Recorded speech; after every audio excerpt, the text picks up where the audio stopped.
So as strange as it may sound, there's actually quite the debate going on in amongst the YouTube community in regards to whether or not is the Earth round or is it flat. And I've been interested in this topic for about a year, and I've been hesitant to get involved in this. I wanted to do a laser experiment over a large lake, and I kind of told myself I'm either going to become louder or quieter on this topic based on the results that I find. So this is the sled that I got to use for this experiment.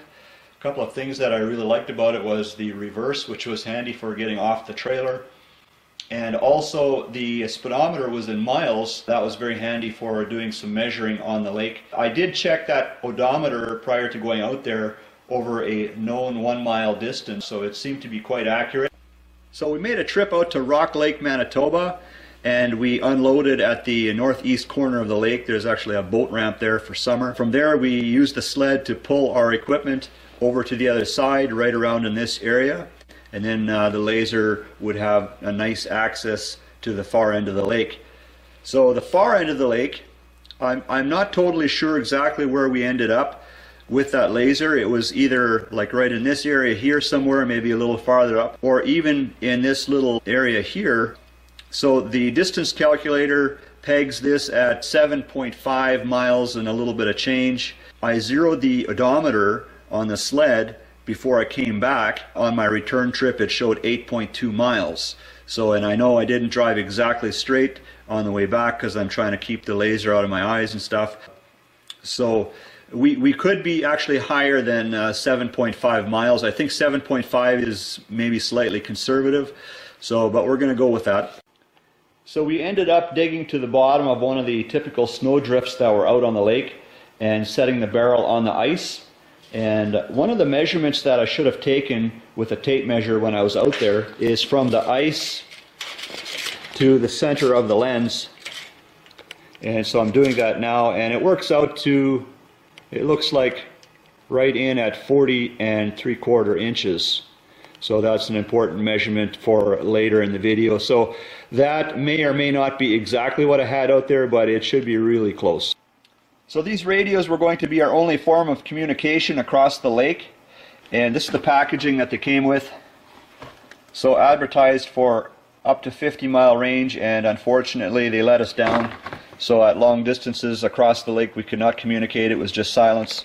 So the next plan was to use this flashlight, and this is 6,000 lumens, really bright. You can find these on eBay for like $20, $25 or so.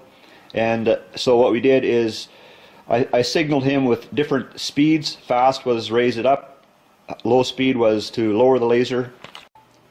So this is the laser here, just this little black box, and it runs on 12 volts. So I've got it attached to a telescope, which I use as a collimator lens, and I use the telescope to adjust the size of the dot or the beam. So yeah, unfortunately, once I ran into trouble with the radios, then I abandoned the idea of adjusting on the telescope. So I'm just leaving the laser sight here, and the plan was to try and keep the laser at my back.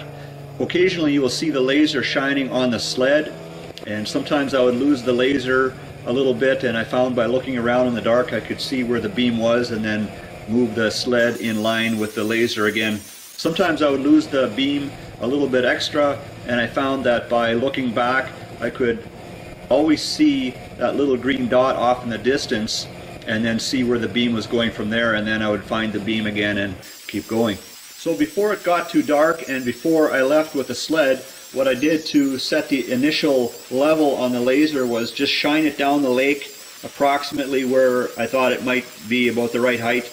And so we were anticipating we were going to have to fine-tune it as we went along. And so sure enough, quite a ways down the lake, I found that the beam was getting higher and higher. So I stopped the sled, signaled back to the laser operator to lower the beam a little bit, and then continued on. Quite a ways down the lake, there was a fishing shack that was fairly near the path of the beam. And that would have been quite time consuming for us, because I would have had to go all the way back to the laser, move it over a little bit, and then continue on, if it had actually been right on that little fishing shack. continued on. Then after a while I could see the dim green illumination on the bank with some stuff growing out of the bank.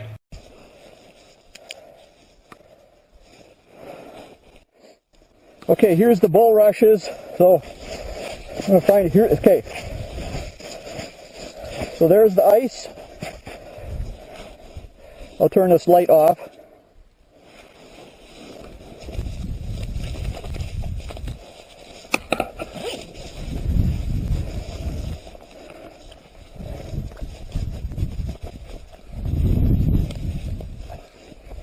I'm trying to get out my camcorder right now. Okay.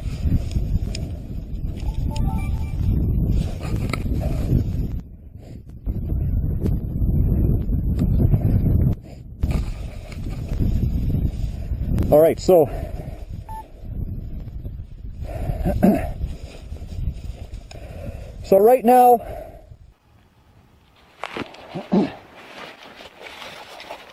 right now I can see the laser reflecting off the snow right here.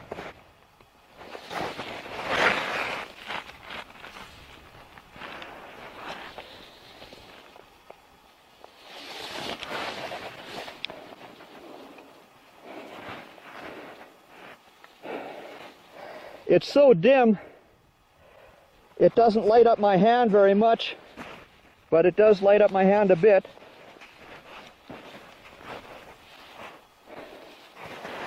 And the snow here where I'm walking with ice underneath is being lit up by the laser.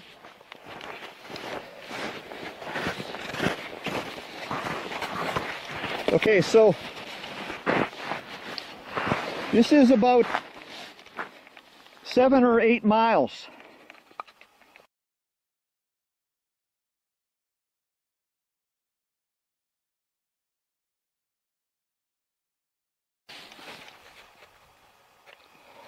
So that's the laser, like 7, 8 miles away. With my fingertips I'm touching the snow, and with my thumb I'm touching the bottom of the camera. So that's, you know, that's good and close. I'm going to lower the camera some more. Just out of vision there. Okay, so now I'm about 4 inches off the snow right now.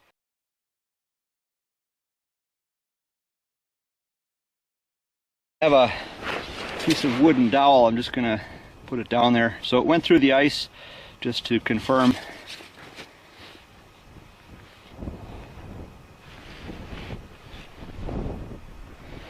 Okay, so definitely water underneath this area here. So that's the area where I drilled a hole in the ice. I've got the camera set up under some glass here. So the center of the camera lens is about 8.5 inches off the surface.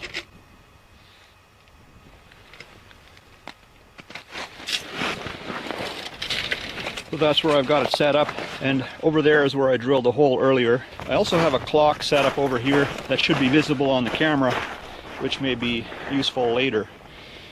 So I'll go to the other side now, and I want to take the road to the far end of the lake there and see if I can shine a mirror that the camera will be able to pick it up, and maybe the corner reflector will help me to locate where this area is. That's the time on my watch right now.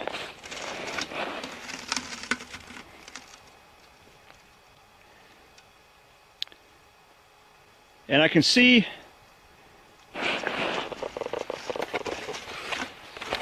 it reflecting on the surface, but the sun is not as bright as it was earlier either, because it's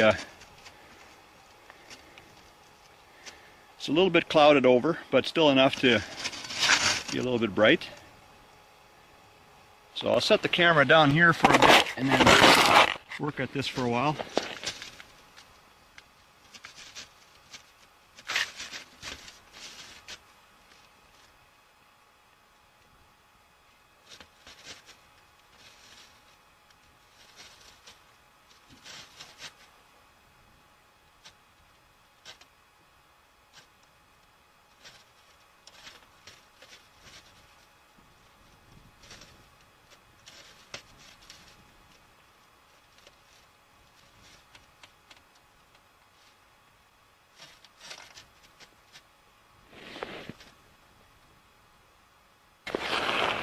This mirror, it measures 12 inches tall.